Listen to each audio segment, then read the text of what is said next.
അന്ന് അവൻ തൻ്റെ വീട്ടിലേക്ക് മടങ്ങുന്ന വഴിക്കായിരുന്നു ആ അപകടം നടന്നത്. വലിയ കാര്യമായിട്ടൊന്നുമില്ല, ഒരു സാധാരണ കാർ അപകടം. പക്ഷെ അത് മാരകമായിരുന്നു.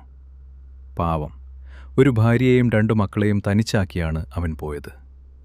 വലിയ വേദനയൊന്നും അറിയാതെയായിരുന്നു മരണം. എമർജൻസി ടീമൊക്കെ പരമാവധി നോക്കിയതാ, പക്ഷെ ശരീരം അത്രമേൽ തകർന്നു പോയിരുന്നു. സത്യം പറഞ്ഞാൽ അവൻ മരിച്ചതാണ് അവന് നല്ലതെന്ന് എനിക്ക് തോന്നിയിട്ടുണ്ട്. അങ്ങനെ മരിച്ചു നിൽക്കുമ്പോഴാണ് അവൻ എന്നെ കാണുന്നത്. ആദ്യം അവനൊന്ന് വിറച്ചു, എന്നിട്ട് ചോദിച്ചു, എന്താണ് സംഭവിച്ചത്? ഞാൻ എവിടെയാണ് എന്ന്. ഞാൻ ഒട്ടും മറച്ചു വെച്ചില്ല, നേരെ അങ്ങ് പറഞ്ഞു, നീ മരിച്ചുപോയി. അവനത് വിശ്വസിക്കാനായില്ല. അവിടെ ഒരു ട്രക്കുണ്ടായിരുന്നു, അത് തെന്നി വരികയായിരുന്നു. അവൻ ഓർത്തെടുക്കാൻ ശ്രമിച്ചു. അതെ, ഞാൻ പറഞ്ഞു. അപ്പോൾ ഞാൻ ശരിക്കും മരിച്ചോ? അവൻ്റെ ആ ചോദ്യത്തിൽ വലിയൊരു ശൂന്യതയുണ്ടായിരുന്നു. അതെ, ഞാൻ അവനെ ആശ്വസിപ്പിച്ചു. പക്ഷെ അതിൽ വിഷമിക്കേണ്ട, എല്ലാവരും ഒരിക്കൽ മരിക്കേണ്ടവരാണ്. അവൻ ചുറ്റും നോക്കി.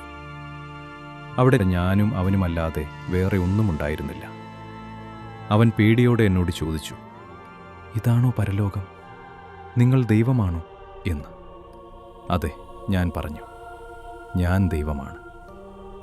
പക്ഷെ അപ്പോഴും അവൻ്റെ ഉള്ളിൽ അവൻ്റെ ഭാര്യയെയും മക്കളെയും കുറിച്ചുള്ള ആധിയായിരുന്നു. അവർക്ക് കുഴപ്പമൊന്നും ഉണ്ടാകില്ലല്ലോ എന്നായിരുന്നു അവൻ്റെ സങ്കടം. മരിച്ചു പോയ ഉടനെ സ്വന്തം കുടുംബത്തെക്കുറിച്ച് ചിന്തിച്ച അവൻ്റെ ആ മനസ്സ് എനിക്ക് വലിയ കാര്യമായി തോന്നി. ഞാൻ പറഞ്ഞു, സമാധാനപ്പെട്, അവർ സുരക്ഷിതരായിരിക്കും. നിന്റെ മക്കൾക്ക് നീ എന്നും ഒരു ഹീറോ ആയിരിക്കും. നിന്റെ ഭാര്യ പുറമേ കരയുമെങ്കിലും ഉള്ളിൽ അവൾക്കൊരു ആശ്വാസം തോന്നും. കാരണം നിങ്ങളുടെ ബന്ധം അത്ര നല്ല നിലയിലായിരുന്നില്ലല്ലോ. ആ ആശ്വാസം തോന്നുന്നതിൽ അവൾക്ക് കുറ്റബോധമുണ്ടാകുമെന്നത് മാത്രമാണ് നിനക്കുള്ള ഏക ആശ്വാസം. അവനത് കേട്ടപ്പോൾ വലിയ അത്ഭുതം തോന്നി. അവൻ കരുതിയത് ഞാൻ അവനെ സ്വർഗത്തിലേക്കോ നരകത്തിലേക്കോ വിടുമെന്നാണ്. പക്ഷെ ഞാൻ അവനോട് പറഞ്ഞു, നീ വീണ്ടും ജനിക്കാൻ പോവുകയാണ്. അപ്പോൾ ഹിന്ദുക്കൾ പറഞ്ഞ പുനർജന്മം സത്യമാണല്ലേ? അവൻ ചോദിച്ചു. ഞാൻ പറഞ്ഞു, എല്ലാ മതങ്ങളും അവരുടേതായ രീതിയിൽ ശരിയാണ്. എന്നിട്ട് ഞാൻ അവനെയും കൂട്ടി ആ ശൂന്യതയിലൂടെ ഒന്ന് നടന്നു. നടക്കുന്നതിനിടയിൽ അവൻ ചോദിച്ചു, അടുത്ത ജന്മത്തിൽ ഞാനൊരു കുഞ്ഞായി ജനിക്കുമ്പോൾ ഈ അറിവുകളൊക്കെ പോവില്ലേ? അപ്പോൾ ഈ ജീവിതം കൊണ്ട് എന്ത് ഗുണം എന്ന്. അവിടെ വെച്ചാണ് ഞാൻ അവന് വലിയൊരു രഹസ്യം പറഞ്ഞു കൊടുത്തത്. നമ്മുടെ ആത്മാവ് ഒരു വലിയ സമുദ്രം പോലെയാണ്. ഓരോ ജന്മവും അതിൽ നിന്ന് ഒരു ചെറിയ പാത്രത്തിൽ വെള്ളം കോരുന്നത് പോലെയാണ്. ജന്മം തീരുമ്പോൾ ആ അനുഭവങ്ങളുമായി വിരൽ വീണ്ടും സമുദ്രത്തിലേക്ക് തന്നെ ചേരുന്നു. അവൻ ഇതുവരെ എത്ര തവണ ജനിച്ചിട്ടുണ്ടെന്നറിയാമോ? ഒരുപാട് തവണ. ഇത്തവണ അവൻ പോകുന്നത് ക്രിസ്തുവർഷം 540 ചൈനയിലെ ഒരു ദരിദ്ര കർഷക പെൺകുട്ടിയാകാനാണ്. അവനത് കേട്ട് ആകെ വല്ലാതായി. ഭൂതകാലത്തിലേക്കോ എന്നവൻ അത്ഭുതപ്പെട്ടു. ഞാൻ പറഞ്ഞു, സമയമെന്നത് നിന്റെ ലോകത്തിന് മാത്രം ബാധകമായ ഒന്നാണ്. ഇവിടെ കാര്യങ്ങൾ അങ്ങനെയല്ല. പിന്നീട് അവൻ ചോദിച്ചൊരു ചോദ്യമുണ്ട്, എന്തിനാണ് ഈ ലോകം? ജീവിതത്തിൻ്റെ അർത്ഥമെന്താണ് എന്ന്. ഞാൻ അവൻ്റെ കണ്ണുകളിലേക്ക് നോക്കി പറഞ്ഞു, നീ പക്വത പ്രാപിക്കാൻ വേണ്ടി മാത്രമാണ് ഞാൻ ഈ പ്രപഞ്ചമുണ്ടാക്കിയത്. അവൻ കരുതിയത് മനുഷ്യകുലത്തിന് വേണ്ടിയാണെന്നാണ്. പക്ഷെ ഞാൻ പറഞ്ഞു, അല്ല, നിനക്ക് വേണ്ടി മാത്രം. ഈ പ്രപഞ്ചത്തിൽ നീയും ഞാനും മാത്രമേ ഉള്ളൂ. അവൻ തകർന്നുപോയി. അപ്പോൾ ബാക്കിയുള്ളവരോ? ബാക്കിയുള്ളവരും നീ തന്നെയാണ്.